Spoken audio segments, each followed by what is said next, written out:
Have you ever found yourself at a really low point in your life, under immense pressure, and in need of writing a resignation statement real fast? Well, probably you have not, but we all do know someone who has. And this is what he came up with, or at least this is what we think he came up with. It could have happened instead, however, that there was someone in the Prime Minister's office who was in a rush and instead decided to go for a high-performance natural language processing model instead to do the job. This is what the outcome would look like in that case. And to be honest, apart from this one being very short, it looks quite good and it is quite similar to the things that were actually said. With this quality of natural language processing models out there, it's natural that companies ask what business value could that add. And I did my fellowship project on primary market research automation with IQVIA X. And IQVIA is a global healthcare service provider, and IQVIA X is its applied AI branch. And primary market research is one of the main ways for them sourcing information, which they do by conducting interviews with key stakeholders. The problem is that after the interviews are done, you are left with transcripts that are unstructured, they are raw in formatting, and they are overwhelming. And instead, you would like to summarize those and extract insights that are factually correct, pick up outliers that are customer ready. The hard bit here is the summarization because it demands a lot of human resources, domain expertise, and it's time consuming and costly. In my project, I had to automate this whole process with a particular emphasis on the summarization bit. So during the project, I went through these key stages that were generate summaries, evaluate them, and flag outliers, and optimize the cost. As for generating the summaries, there are several natural language models out there that could do the job. I had the amazing opportunity to work with GPT-3, and GPT-3 is the state-of-the-art natural language processing model that generates human-like text by predicting the next most likely word in the sequence.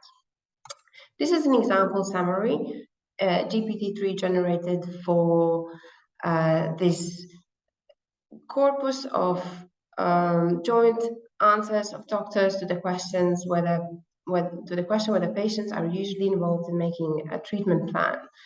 And the generated summary looks decent, and it is written in a nice gender-neutral form, and it captures the highlighted part in the actual response of the doctors.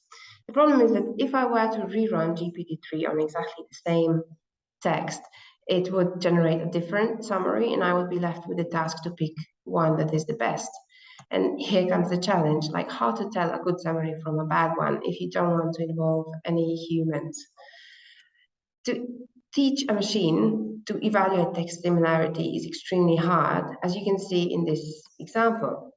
There are basically two ways to define what similar even means. The first one relies on exact matching of the vocabulary that you use, whereas the second one compares the semantic similarity. In my project, for each text that I had to summarize, I generated a few GPT-3 summaries on it, and then I applied these two evaluation metrics on each of those and picked the summary that had the highest overall ranking. With this evaluation tool at hand, we can do other things. Firstly, we can flag outliers among the respondents. And by comparing each individual respondent to the overall summary, one can pick out the ones that scored the lowest and try to inspect what went wrong there. Typically, you will find that these respondents have either very distinct opinions or it was a human error in the pre-processing where basically the reply was just put in a wrong box. Either way, it really helps improving the quality of the summaries that are delivered to the client if you can pick this out at an early stage. Where the evaluation tool comes extremely handy is when you want to do cost optimization, because GPT-3 is not an open source model.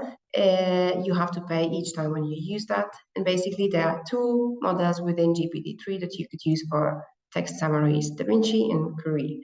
DaVinci can process longer texts, but is 10 times more expensive than Curie. I proposed a solution that when dealing with the longer text, you split it in parts and perform the summaries in 2 steps with the cheaper model. And by comparing the evaluation scores of the summaries generated by both the cheaper and the more expensive model, I actually found that both models perform comparably well and there's no real need to pay more. So the impact of my work was that IQVIA yearly conducts around 1,000 primary market researches, which then demands 10 full-time employees to process those. And using NLP saves a lot of time, because once the process is fully automated, it would only require one part-time employee to maintain it. And using NLP smartly would save even more money by reducing the yearly cost from around $500,000 to 50,000 just by using the cheaper version of the model. And overall, we have increased value for customers because NLP often delivers a better summary quality and is less biased. Thank you.